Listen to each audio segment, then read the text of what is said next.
So the next function we're going to talk about on the camera is the aperture. And the aperture controls the opening that allows the amount of light to come into the camera. So this opening that the aperture creates will let a certain amount of light coming in, and the amount of light that comes in we call the f-stop. The f-stop is the size of the opening. So the aperture controls the amount of light by volume and quantity, and that's how it makes its exposure onto the sensor. So this works in conjunction with the shutter, which allows light to come in through time. So you have a certain amount of time at a certain amount of volume, which creates a perfect exposure. And that's what we want. So the actual amount of light that comes into the camera is controlled by the size of the opening from the aperture. And we refer to that as the f-stop. And the f-stop is the size of the opening, and it regulates how much light comes in at any given point in time. So the f-stop numbers seem like they're in random order. And the reason for that is that we're dealing with a circle opening. And so a circle opening, if we open it up twice as much as before, we actually let in 4 times the amount of light. So we don't open it quite exactly twice as much each time. And that's why we have those odd numbers. So like we have 2, f2, then it goes to 2.4, then it goes to 4, then 5.6. Then from there it goes to 8, 11, 16, 22, and 32. Now sometimes it's hard to remember those numbers or those f-stop numbers.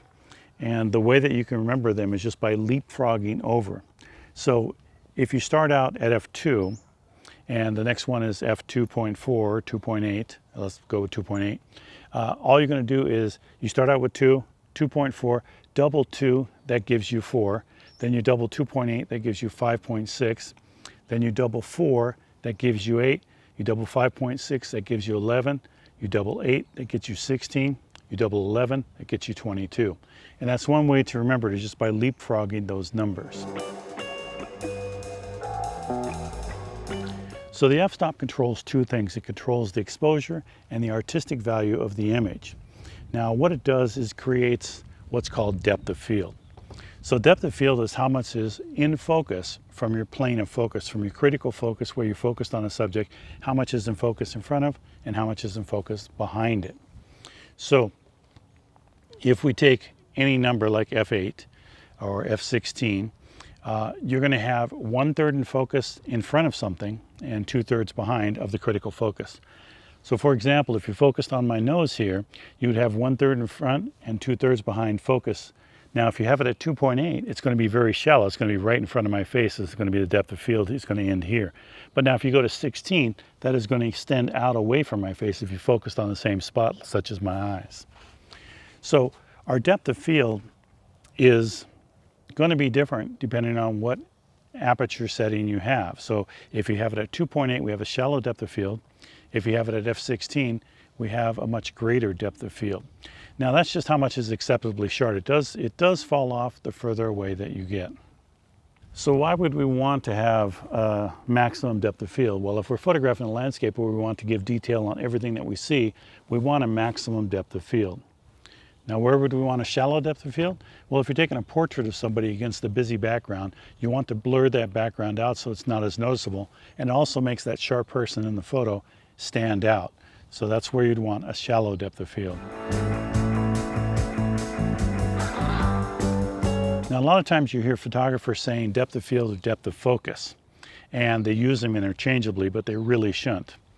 Depth of field deals with outside the camera. That's how much depth of field you have that's in front and behind the critical focus. Depth of focus deals with inside the camera. That's how sharp or where those points of light focus on the sensor. So the depth of field inside extends further away from the sensor as you close down the aperture. So in both of them, as you close down the aperture, we do get more depth of field and more depth of focus. One just deals with the outside, the other one deals with the inside. All lenses don't have the exact same size opening of the aperture with the same f-stop. So if you have an f-stop that is on a telephoto lens, that opening is a little bit larger than it is on a wide angle lens such as this. So you don't get the same amount of depth of field with a telephoto as you do with a wide angle.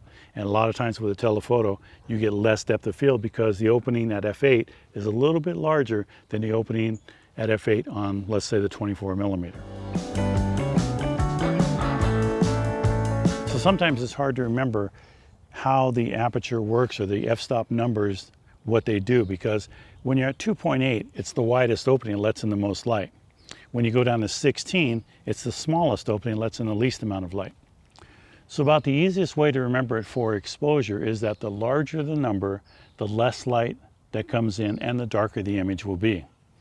The lower the number, the more light that comes in and the lighter the image will be. Now for depth of field, the lower the number, the less depth of field you have. In other words, your critical focus is going to really be important. And the larger the number, the more depth of field you have. So that is roughly how the aperture works in the camera and how we use that independent of all the other functions. So the next thing we should probably talk about is the ISO and how that relates to the aperture and shutter.